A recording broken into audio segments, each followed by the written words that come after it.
भयाद्रनादुपरतं मंस्यं ते त्वां महारथाः येषां च त्वं बहुमतः భూత్వా యాస్యసి లాఘవం.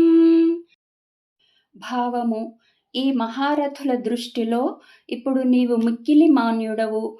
యుద్ధ విముఖుడవైనచో వీరు దృష్టిలో నీవు ఎంతో చులకన అయ్యెదవు. అంతేగాక నీవు పిరికివాడవై యుద్ధము నుండి పారిపోయినట్లు వీరు భావింతురు అని శ్రీకృష్ణ భగవానుడు అర్జునుడితో పలికెను.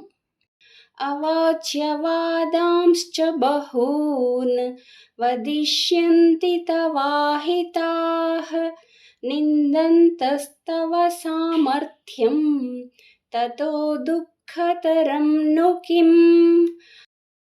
భావము: నీ శత్రువులు నీ సామర్థ్యమును నిందించుచు నిన్ను గూర్చి పెక్కు అనరాని మాటలను అందురు. అంతకంటే విచారకరమైన విషయమేముండును అని శ్రీకృష్ణ భగవానుడు అర్జునుడితో పలికెను. హతో వా ప్రాప్స్యసి స్వర్గం జిత్వా వా భోక్ష్యసే మహీం తస్మాదుత్తిష్ఠ కౌంతేయ యుద్ధాయ కృత నిశ్చయః. భావము: ఓ అర్జున, రణరంగమున మరణించినచో నీకు వీరస్వర్గము ప్రాప్తించును.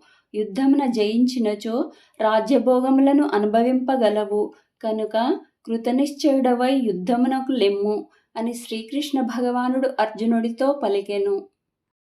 సుఖ దుఃఖే సమే కృత్వా లాభాలాభౌ జయాజయౌ తతో యుద్ధాయ యుజ్యస్వ నైవం పాపమవాప్స్యసి.